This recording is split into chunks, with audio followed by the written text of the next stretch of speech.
એટલે આમ જોવા જઈએ તો જે સપ્ટેમ્બર મહિનાના ત્રીજા અને ચોથા અઠવાડિયાની અંદર જે નોર્મલ તાપમાન અને પવન હોવો જોઈએ એ અત્યારે સેટ થઈ ચૂક્યા છે અને બંગાળની ખાડીની સિસ્ટમ સક્રિય છે. હવે આપણે કોઈ એન્ટી સાયક્લોનની અસર નથી, એટલે બંગાળની ખાડીની અંદર હજુ પણ સપ્ટેમ્બરના છેલ્લા અઠવાડિયામાં એક વરસાદની સિસ્ટમ બનશે અને એ વરસાદની સિસ્ટમ છે એ ગુજરાત ઉપરથી પસાર થાય તેવી શક્યતાઓ છે, જેને કારણે સપ્ટેમ્બર મહિનાની 24 તારીખ આસપાસથી રાજ્યની અંદર એક વરસાદનો રાઉન્ડ ચાલુ થશે અને આ વરસાદનો રાઉન્ડ છે લગભગ 4 થી 5 દિવસ સુધી ગુજરાતના અલગ અલગ વિસ્તારોમાં જોવા મળે તેવી શક્યતાઓ છે.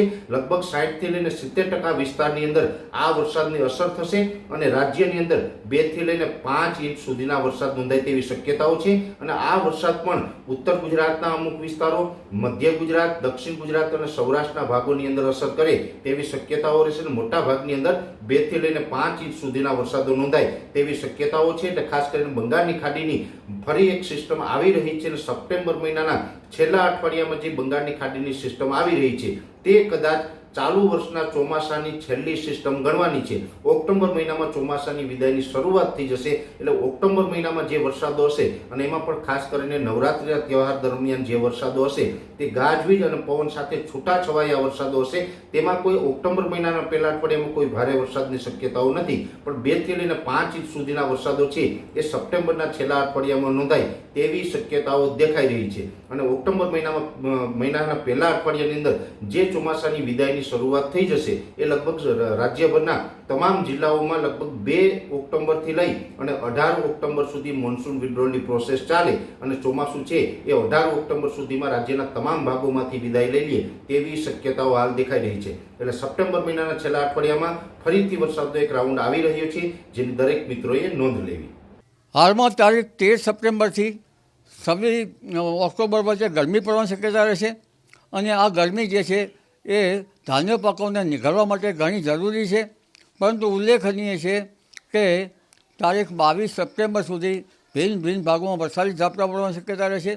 પરંતુ તારીખ 25 સપ્ટેમ્બરમાંથી ગુજરાતનું હવામાન પલટાશે, કારણ કે દક્ષિણ ચીનમાં બનેલું એક પ્રચંડ વાવાઝોડાની અસર હવે ધીરે ધીરે તેના અવશેષો બંગાળ ઉપસાગરમાં આવશે અને બંગાળ ઉપસાગર ભારે સક્રિય થશે. 24મી સપ્ટેમ્બરથી બંગાળ ઉપસાગરની શાખા ભારે સક્રિય થશે, જેના કારણે આ સિસ્ટમ વિશાખાપટ્ટનમ, ઓડિશા અને તેના માર્ગમાં થઈને ધીરે ધીરે આગળ વધતા મધ્યપ્રદેશના ભાગોમાં આવશે અને તારીખ 27, 28, 29, 30માં ગુજરાતના ભાગોમાં આવવાની શક્યતા રહેશે. જેના લીધે મધ્ય ગુજરાતના ભાગોમાં, વડોદરાના ભાગો ઉપરાંત પાદરાના ભાગો, બોડેલીના ભાગો, દક્ષિણ સૌરાષ્ટ્રના ભાગો, ખંભાતના ભાગો અને લગભગ વિંધ્યના ભાગો, સાપુતારાના ભાગોમાં વરસાદ થવાની શક્યતા રહેશે. પરંતુ લગભગ આ સિસ્ટમના કારણે અમદાવાદ, ગાંધીનગરમાં વરસાદ થશે, પરંતુ કેટલાક ભાગમાં ભારે વરસાદી ઝાપટા પડવાની શક્યતા રહેશે. લગભગ કોઈ ભાગમાં 2 ઇંચ તો કોઈ ભાગમાં 4 ઇંચ વરસાદ થવાની શક્યતા રહેશે. પરંતુ તારીખ 28મી સપ્ટેમ્બરે જો સાયક્લોન જેવું બને તો અને અરબ સાગરમાં સાયક્લોન સર્ક્યુલર બને તો આ અને દેશના ઉત્તરીય પર્વતીય પ્રદેશોમાં વેસ્ટર્ન ડિસ્ટર્બન્સ આવે તો આ ભિન્ન સિસ્ટમોના કારણે દક્ષિણ ગુજરાતના ભાગોમાં લગભગ 25 સપ્ટેમ્બરથી 3 ઓક્ટોબર વચ્ચે દક્ષિણ ગુજરાતના ભાગોમાં 8 થી 10 ઇંચ વરસાદ થઈ શકે. એટલે હજુ વરસાદ ગયો નથી અને વરસાદની સિસ્ટમ હવે સક્રિય થશે, જેના સપ્ટેમ્બરના અંત ભાગમાં ભારેથી અતિભારે વરસાદ થવાની શક્યતા રહેશે. અને દક્ષિણ ગુજરાત અને લગભગ મધ્ય સૌરાષ્ટ્રના ભાગો અને મહારાષ્ટ્રના દક્ષિણના ભાગોમાં જે સંલગ્ન ભાગોમાં છે તેમાં ભારેથી અતિભારે વરસાદ થવાની શક્યતા છે. કેટલાક ભાગમાં પૂરની સ્થિતિ હવે પણ વર્તાઈ શકે.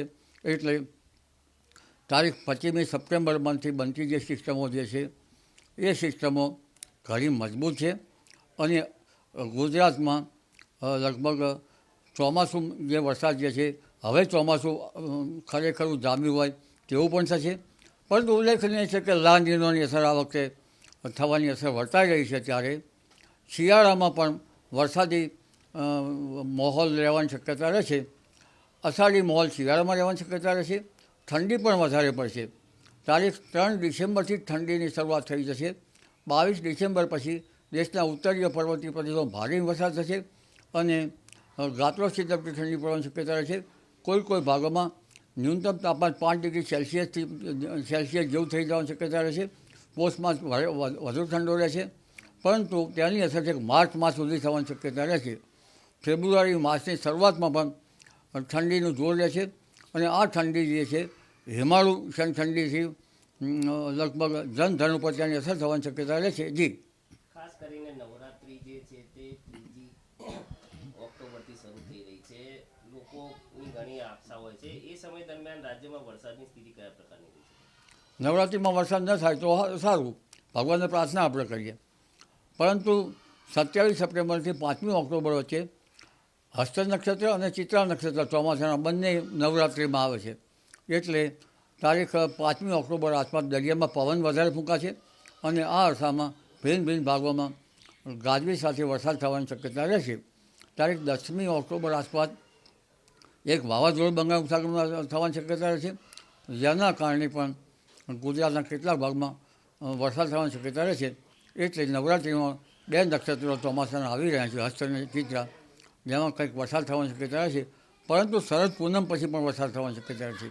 શરદ પૂનમની રાત્રે આખી રાતમાં જો ચંદ્ર શ્યામ વાદળમાં ઢંકાયેલો હશે તો સમુદ્રમાં તેની અસર મોટી થશે અને વહાણોને અસર થાય તેવી અસર લગભગ શરદ પૂનમના ત્યાર પછી 1, 2, 3, 4 દિવસમાં થવાની શક્યતા રહેશે. જી,